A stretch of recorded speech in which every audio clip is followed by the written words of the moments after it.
Now Steven Gostkowski on for the extra point. Gostkowski the extra point, and that makes the score 7-0.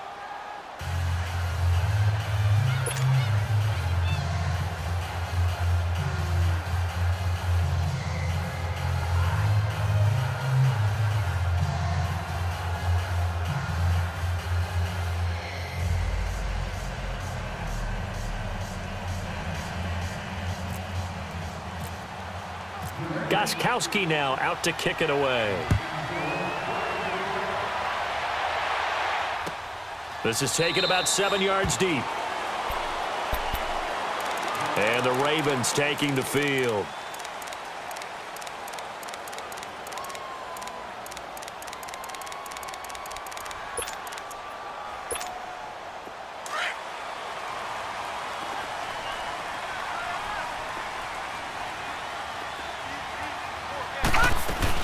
They'll begin the drive with Collins. And not a whole lot doing there as he'll get it up to about the 28-yard line.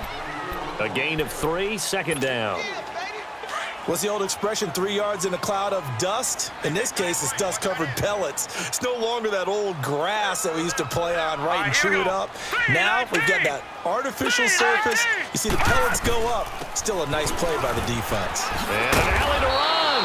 And down he goes, but he takes it up to the 40. 12 yards to pick up there. Good for a Raven first. Tremendous blocking by the interior of the offensive line. They didn't just gash him there. They blasted a gaping hole for him to gallop through. I think if he comes back to the huddle, he better be giving them a whole lot of credit and thanking them for that much space to rumble.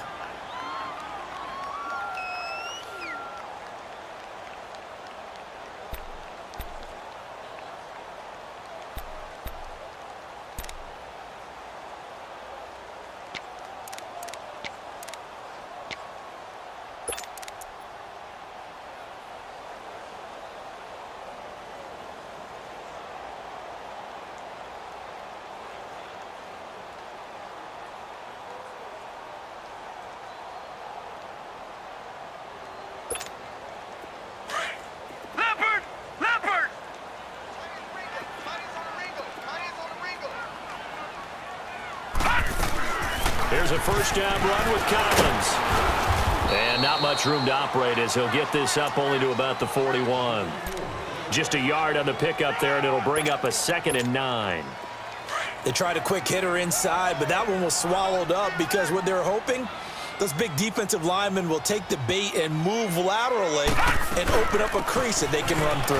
Didn't happen on that play. And he'll get this out past the 45 to the 47. Give him 6 yards on the carry. It's going to be 3rd and 3 now. All right, Brandon, I know we're in the early going here, but those kind of runs, they're going to open up a world of opportunities for this offense going forward. Second quarter now. Brandon Gaudin, Charles Davis with you. It's the Ravens who have the football. They'll face a 3rd down conversion attempt here, 3rd and 3.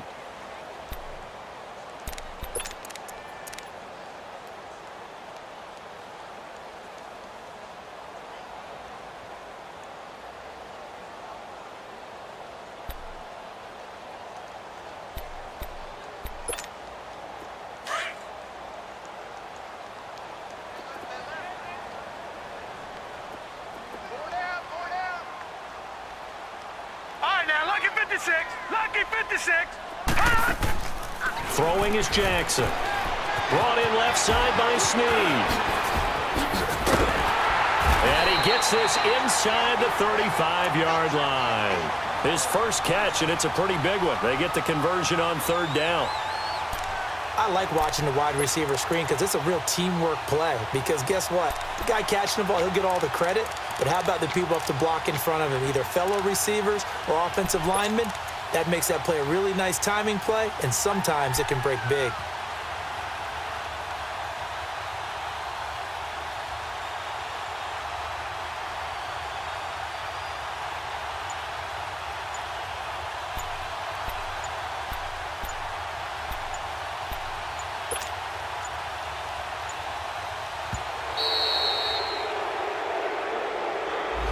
And that'll be accepted, of course, and that moves him back 5.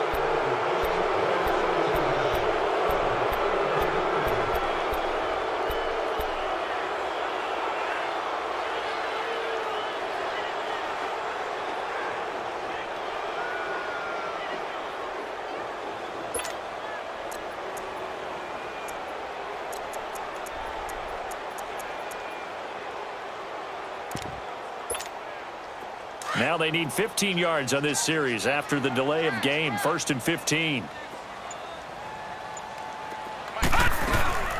They'll run it now out of the gun. And a short gain there down to the 37-yard line. Give him a couple on the run there. It'll be 2nd and 13. Well, obviously, they would have at least liked to have gotten back to the original line of scrimmage. Instead, now they're dealing with 2nd and long. I thought they would have passed it after the penalty. Probably wish they would have now. On 2nd down, Jackson. It's a short one here, complete to the tight end. And he's going to get it down to the 33-yard line here. 4 yards on the completion, and it sets up a 3rd down. I think it's okay there. They didn't get a whole lot on that play, but it's nice to have a safety valve that's built like this guy. Big target, guy you can spot pretty easily. Put it on him when your other targets aren't open. Check, Patriot! All right, now, lucky 56. On 3rd down, Jackson drops it underneath for Collins. And he'll go down at the 28. It's a gain of 5 on the play, and that'll bring up 4th down. Instead of throwing it downfield, Charles, they just tried to dump it underneath there. You like the call? I do. I think it's a high percentage play because you get the completion, and what you're counting on is your back to use his legs and his elusiveness to make people miss and pick up the 1st down. In this case, it didn't happen. A solid pickup of 5 and a very solid 4th down conversion, and defensively pure frustration. Well, the field goal attempt was well in hand. They had that, but they decided to go for it anyway. Extreme confidence, it looks like. Yeah, but I bet the defense is going to remember this one, right? They kind of rubbed their nose in it. Jackson on 1st down. Into double coverage, and it's intercepted. Picked off by Deron Harmon.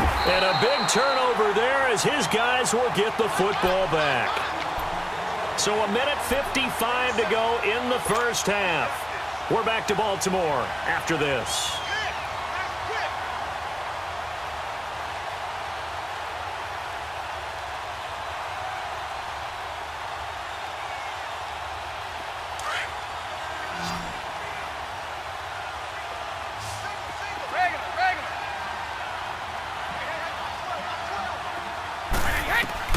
So after the INT, it's Brady.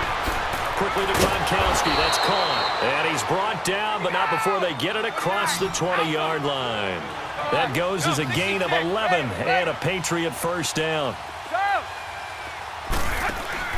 Now a play fake here on 1st down. He'll air this one toward Coleman. He's got a man complete. And he'll be taken down, but not before he gets into enemy territory. He got 29 yards that time. I've got to make sure that I don't take Tom Brady's greatness for granted, that we make it routine. How about that throw right there? Yeah. Another great completion. And you know one area where he honed his throwing? He was a catcher in high school. He was actually drafted by the Expos in 1995 in the 18th round. Wow, that would have been something to see him behind the dish. Think he gunned down a few guys? Gunned down a few guys trying to steal second. That would have been fun to watch. They'll run it now out of the gun. And he'll take it into the end zone for a Patriot touchdown. Sony Michel, 36 yards. And the Patriots add on to their lead. Well, partner, that was another explosive run. And one thing I've learned in our time in this game, yes, the offensive line has to get a lot of credit, but for big runs to occur, the wide receivers have to block well downfield. And then you have to have a good guy carrying the ball too, right? Oh, without a doubt. You need that difference maker lugging the rock. That's fielded in the end zone. And the decision to come out is going to cost him 5 as he's taken down right at the 20. Now the Baltimore offense heading back out onto the field. Already down 2 touchdowns here in the 1st half. This becomes a pretty important drive, doesn't it? It certainly does, and a lot of the teams script plays. We know that, right? They have a script to start the ball game, and typically those scripts go between 12 and 24, 25 plays. Down 2 touchdowns early, probably not very deep into their script. I think that they'll stay with it. I don't think they'll abandon it just yet and try and generate some offense on this drive. Anything. At least 3 points, get that 0 off the board. Trying to shake off the interception from the last drive. He'll look to throw. It's a pickup of 11 and a Baltimore first down. First down now, but that clock rolling. When you're struggling on offense, you're looking for anything possible to get you going. Sometimes you do it like basketball teams that don't normally press. You put a press on, bring people to life, make them move a little bit quicker. Maybe that'll help them as they head towards the half. He's going to loft one deep into a double team, and it's intercepted. Picked off by Jason McCourty. And they will finally get him down as he's all the way to the 36-yard line. That late in the clock, second quarter, why not just run it a time or two and get it into the locker room? What you're saying makes absolutely perfect sense. Run it, and just wondering if the pressure of today's NFL and the high-powered offenses that you're facing may force them into saying, let's try and get some more points. To Michelle on the dump off. And all the way in. Touchdown, New England. Sony Michel as the first half is winding down. And the Patriots add 6 to their lead. I heard a coach talk about those late-in-the-half scores, especially ones that give your team a